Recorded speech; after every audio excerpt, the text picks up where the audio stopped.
Bismillah ar-Rahman ar-Rahim, salam alaikum wa rahmatullahi ta'ala wa barakatuh, que la paix soit avec vous. Je souhaite pour ceux qui ont jeûné une bonne dégustation et un bon iftar, et puis la continuité dans la salette, et surtout, les invocations du soir.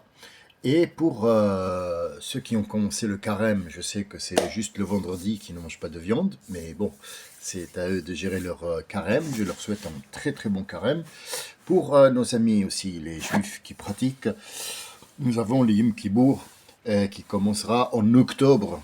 Et je ne sais pas pourquoi ils ont reporté, ils en ont fait du mois, un mois de jeûne, un mois de carême. Eux, ils ont fait une journée entre le mercredi 21 octobre, je suppose, 2025, et le jeudi où ils n'ont pas le droit de manger ni de boire. Ils n'ont pas le droit de se mettre de l'eau de cologne ou de lotion, l'eau de cologne ou de lotion. Ils ne doivent pas porter de chaussures en cuir et il n'y a pas d'intimité conjugale. Alors, est-ce que c'est loin tout ça du jeûne? Est-ce que c'est pareil? Est-ce que voilà? Donc bref, ce n'est pas le sujet d'aujourd'hui. Je voulais juste vous donner une petite idée sur chacun fait comme sa loi lui ordonne. Pour ce qui est pour nous, nous avons commencé notre échappée belle dans l'histoire de Salomon et Balqis, qui est la reine de Saba. Dans chaque histoire, dans l'histoire du monde, dans ce qui s'est passé dans le passé, il était avant tout, avant de commencer à être passé, c'était pour les gens qui ont vécu avant nous, c'était un futur. Et donc pour nous aussi, le demain qu'on ne connaît pas, qui va venir, ça sera un futur. Alors, est-ce que ça sera à la Mad Max? Est-ce que ça sera un futur où il y a des voitures qui volent partout comme les films qui nous font voir? Nous ne savons pas, mais je ne pense pas que nous allons y assister. Seuls nos enfants y assisteront et c'est eux qui sauront parce que nous on fera partie de leur passé. Mais leur passé et le passé de ceux qui sont avant nous commençait par une histoire, par un mot, par tout scénario d'un film ou d'une pièce de théâtre ou d'une histoire quelconque qui se passe dans la vie, commence toujours par une idée, une construction, il y a une histoire. Le problème que je vais rencontrer dans cette sourate, je voulais absolument vous le montrer, il existe où, pour que vous sachiez que nous n'avons absolument, et ça c'est une discussion que j'ai eue avec mon frère ce matin, il était en pétard et donc je lui disais mais tu peux rien faire, c'est comme ça. Et il me disait que il y a rien les gens ne connaissent pas, ils savent rien. Qu'est-ce que tu leur racontes? Il était remonté contre moi. Il me dit mais tu perds ton temps. Les gens ils n'ont pas la notion de rien du tout. Ils ne savent pas.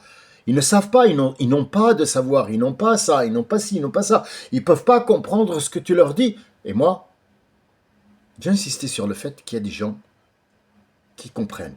Et je trouverai comment percer cet abcès et rentrer pour leur montrer. Aujourd'hui, je vais vous faire juste une petite démonstration, toute simple, que n'importe qui d'entre vous, les 40 ou 50%, 50 personnes qui me suivent quotidiennement et qui écoutent, nous allons prendre à l'aveuglette Surat al-Mu'minun. Par exemple, elle est venue devant moi, je l'ai mis sur l'ordinateur, il est là. Et donc, nous avons un petit problème. Surat al-Mu'minun commence par, je le dis en arabe, on va prendre le premier verset, il est très court. Qad aflaha al-mu'minun. Qad, c'est une information, c'est une phrase, c'est un mot qui te donne l'information, mais elle n'est pas avérée. Elle n'est pas avérée. Elle ne doit être avérée qu'à condition. Je ne mangerai de ce poulet que si il est cuit. Que si, on ne prend pas le si seulement, parce que si on dit je ne mangerai du poulet s'il est cuit, il y a quelque chose qui manque. Que lorsque il sera cuit. Alors, l'interprétation de qad, c'est lorsque. Ici, il a commencé avec lorsque. On a l'impression que la phrase, elle manque. C'est une impression, attention, les mots de Dieu ne manquent rien du tout. Mais vous allez voir la suite, après vous allez comprendre que la traduction, elle est complètement, mais alors complètement à la masse. Ça n'a rien à voir. Et le français qui ne lit pas l'arabe, va s'imprégner de cette traduction qui a été faite par un Indien, que Dieu l'agrée et le récompense pour ce qu'il a fait, mais c'était pas un français. Il a traduit avec les mots qu'il a, les mots de l'école, et non pas de l'essence. Qad aflaha. Al-falah, on l'entend tous les jours 5 fois. Fois 5. 5 fois 5, ça fait 25. 5 fois le mot hayya ala al-falah. Quand il y a l'appel à la prière, hayya ala al-falah. Hayya ala al-salah, hayya ala al-falah. Hayy, ça veut dire tant que tu es vivant, al-hayy, vivant, vis pour ça, viens et vis. Pas viens seulement. Mais en arabe littéraire, on peut se permettre de dire hayya ala, ça veut dire accours, dans ce sens-là. Alors, est-ce que moi j'ai expliqué, ça y est, le Coran? Non, moi j'ai dit en surface, voilà ce que ça veut dire ce mot al-falah. Accours, ça veut dire que ne marche pas doucement, mais vite, parce que tu ne sais pas ce que tu vas gagner. Aussi, il y a le sens du gain. Al-falah, qad aflaha, tel et tel. Al-falah vient du mot j'ai semé, j'ai récolté, et j'ai récolté abondamment. Et d'où vient le mot filaha? Al-filaha, ça veut dire je retourne la terre, je laboure, je fatigue, mais à la fin, je vais avoir énormément de récoltes. Dans ce sens-là. Alors, je répète la question encore une fois. Est-ce que moi j'ai expliqué le mot falah? Non. Je lui ai donné ses directives. C'est à vous, maintenant, qui m'écoutez, d'aller voir le mot falah. C'est quoi? Je vous ai donné 2 petits sens. Il y a 50 millions de sens à aller voir, mais les sens sont toujours à la fin. Tu récoltes beaucoup. C'est ça le falah. Al-falah, al-filaha, al-taflih. Tout ça, ce sont des mots arabes qui viennent du même mot falah. Falah, tu vas récolter énormément. Donc on va dans ce sens-là et je vous laisse voir le mot falah, c'est quoi? Cherchez dans le dictionnaire lisan al-arab, le langage arabe, lisan al-arab, la langue arabe.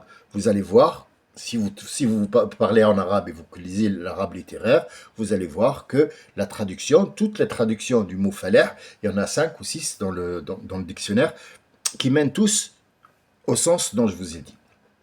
Après, al-mu'minun. Alors, dans l'arabe littéraire, il y a mu'minin ou mu'minun. C'est pas un cours d'arabe, je suis désolé, il faut que vous compreniez qu'est-ce que je vais vous dire après. L'important, c'est ce qui va venir après. Vous allez me dire, oui, mais c'est trop long, il faut comprendre. Je ne peux pas sauter les étapes parce que vous ne comprendrez pas. Alors, par exemple, on va dire al-mu'minun, noun b'dhamma. Alors, il y a 4 trucs dans l'arabe qu'il faut savoir. Il y a, par exemple, comment vous expliquer ça?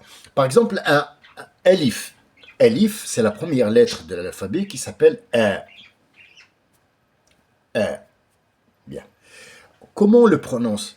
Selon ce qu'il porte sur lui comme chapeau. Il y a combien de chapeaux? Il y en a 4. Et 4. 4 et 4. Les 4 officiels, ils sont cons. Al-Fatha, on dit A-Fatha. Al-Dhamma, on dit ou. Al-Dhamma, ça veut dire vient que. Dhamma, c'est ça en fait, c'est ce geste-là. Dhamma. Al-A, Fatha, ouverture. A, Ba, Ta, Tha, Kha. Mais si on met dhamma dessus, cette petite virgule qui est à l'envers, on la met sur la lettre, elle ne peut être prononcée que ou, bou, ou, kou, toutes les lettres y passent, tous. Du moment qu'elle a ce chapeau-là, elle ne peut être que ou, sou, kou, rou, ou, avec un trait, a, et en dessous, il y a un tiré en bas qu'on appelle al-kasra, la cassure, c'est i, toutes les lettres y passent aussi, i, bi, ti, ri, tous vont casser. Le son qui dégage ces chapeaux font qu'on comprenne le mot. C'est pour ça qu'il est très difficile de changer le Coran. Tu ne peux pas parce que tout le sens derrière il va changer. Tu vas trouver rien du tout. Tu vas patauger dans la lecture, mais tu comprendras rien du tout parce que ce que tu as prononcé n'est pas conforme à ce qui va suivre. Ici, Rabbi subhanahu wa ta'ala, il a dit Qad aflaha, c'est une information. Ont récolté énormément ceux qui, d'abord, Ya Rabbi, qui aflaha, c'est qui qu'ils ont beaucoup récolté? Récolté quoi déjà? Ah, récolté énormément, parce que la salette, elle a énormément de sens. Et qui parle de salette là? Mais tu n'as rien dit là. Ah, mais ça viendra, tu vas voir. C'est comme l'allemand, le verbe, il est derrière le verbe. Alors, al-mu'minoun, noun, avec dhamma. Pourquoi? Al-dhamma rassemble tout le monde. Que ce soit celui qui fait la prière debout, que ce soit celui qui fait assis, celui qui l'a fait en dormant. Donc en fait, il y a des sortes. Quand tu entends al-mu'minoun, ça veut dire tous les croyants, peu importe leur façon de faire la croyance. Mais al-mu'minin, avec le kasra, al-mu'minin, ils sont connus, ils sont tous pareils, ils font le même geste. Al-kasra, elle casse toutes les conditions et ils sont connus. Ils ont une connaissance.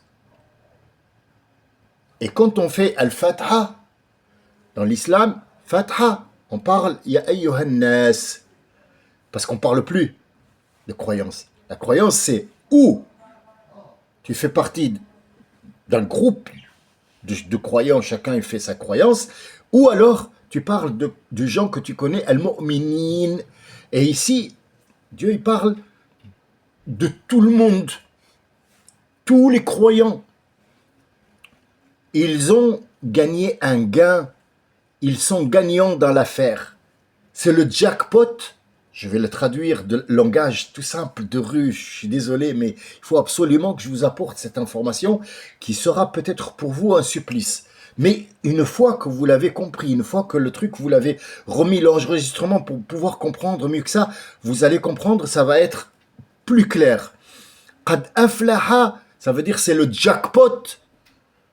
Le jackpot, pour qui, ya Rabbi? Le jackpot, c'est pour qui? Pour les mu'minoun, tous ceux qui ont cru. Ah, d'accord. La phrase n'est pas terminée pour savoir ils ont gagné quoi et où ou quoi. D'accord.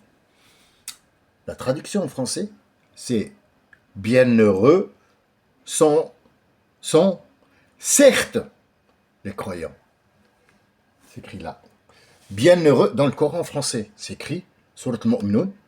Bismillah ar-Rahman ar-Rahim. Qad aflaha al-mu'minun. Bienheureux sont certes les croyants. Heureux. Je crois pas, non. Je crois pas. Enfin, du moins, moi je lis les écrits là.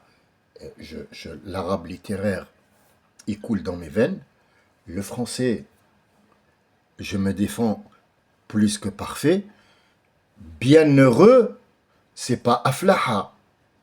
Le bonheur et la récolte n'ont rien à voir. Peut-être qu'on est heureux parce qu'on a récolté et que le gars il l'a mis, mais c'est pas le sens. Là, tu l'as mis dans une petite case et tu as dit faire la prière, le mu'minoun, ils sont heureux. Vous voyez, la traduction n'est pas fiable. Elle n'est pas fiable. Si tu ne le lis pas en arabe, tu n'as que des miettes. Donc, est-ce que c'est loin, bienheureux? Certes, les croyants, pour moi, Franchement, en français, ça veut rien dire du tout. Après, je peux être de mauvaise foi aussi, hein. Mais sinon, si je veux être de bonne foi, essayer de... Bon, certes, il n'y a pas de certes ici. Certes, ça veut dire... C'est certifié. C'est certifié. Il n'y a pas de certifié. Qad aflaha al-mu'minun, c'est une information. Mais qui sont ces mu'minun, ya Rabbi, les croyants là qui ont gagné? Ils ont gagné quoi? Et d'abord, lequel genre de... Ah, ça c'est la deuxième. Alladhina hum fi salatihim khashi'un. Ceux qui sont, eux, hum. Le hum ici, elle n'a pas lieu d'être.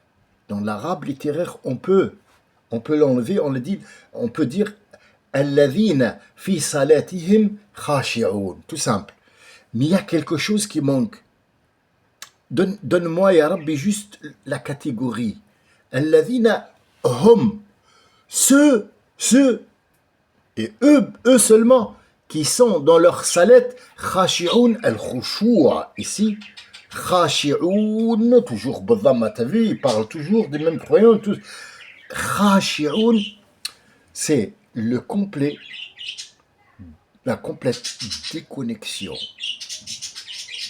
déconnexion du monde quand tu es en présence de Dieu dans la salette. Khasha, ça veut dire que tu es très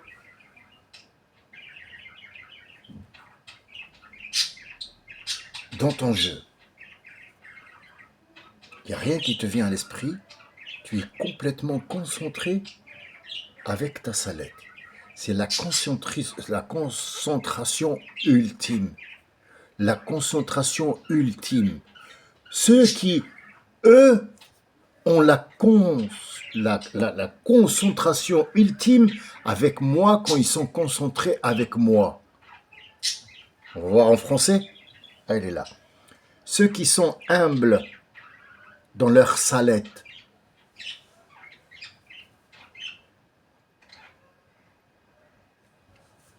Humble. Qu'est-ce que c'est le mot humble en français? On cherche le mot humble, on va le chercher tout de suite. Alors, dictionnaire. Alors, excusez-moi. Alors, voici. Alors, que veut dire? Excusez-moi. Alors, que veut dire le mot humble? Alors, humble, qui s'abaisse volontiers par modestie ou par différence. Synonyme effacé modeste, qui est d'une condition sociale modeste. Être humble, c'est la modestie. Et ici, on parle de concentration. On a un problème. Est-ce qu'on doit refaire? Je pense que oui. Je parle de moi? Pas du tout, j'aurais déjà pas le temps. Je serais mort avant de terminer l'alhamdoulilah, tout simple. Voilà, qul huwallahu ahad. Je serais déjà mort. Est-ce que ceux qui vont suivre, ils vont prendre un relais si par exemple, moi je commence quelque part et dire voilà, on va arriver à enlever les mots en français de tuer, massacrer, tu as le droit à 4 femmes, je sais pas quoi. Est-ce qu'on peut l'enlever le mot humble parce qu'il n'est pas, il correspond pas à la réalité? Alladhina fi salatihim khashi'un, al-khushu', c'est la concentration totale. Et toi, tu me parles de humble. Voilà notre problème. Où il se situe. Je voulais vous en parler avant de commencer ou d'entrer. Ne serait-ce que donner au moins l'histoire de Salomon, de la reine de Saba. Vous dire que le sens des mots est très important. C'est pour ça que je prends mon temps pour parler un langage très simple qui vous mène à un sens véridique du mot qui a été en arabe, même si ça va me prendre tout le reste de ma vie qui va me rester, et Dieu merci, peut-être que c'est un petit peu, et puis après j'irai voir mon créateur, je suis content de le voir. Vous savez les 2 derniers mots qu'a dit Mohamed Ali Clay. Cassius Clay, le boxeur américain qui a défié l'Amérique pour la guerre au Vietnam. Il l'a défié et il a défié ses concurrents. Il a été champion du monde de la boxe. On appelait la guêpe tellement c'était un danseur sur le ring. C'était un artiste dans son truc. Quand il allait mourir, il a dit à sa fille, il a appelé par son nom. Rahmana. Rahmana. C'est comme ça que je vais voir mon Dieu. Rahmana. Je suis content d'aller voir mon Dieu. Je serai près de lui. Rahmana. Je m'en fais, mais j'ai honte de Dieu. Et il est mort. Vous savez, Churchill, quels étaient les derniers mots de Churchill pendant la guerre, avant de mourir, de peut-être une demi-heure. Il l'a dit, une demi-heure après, il était mort. Il a dit, j'en ai marre de tout ça.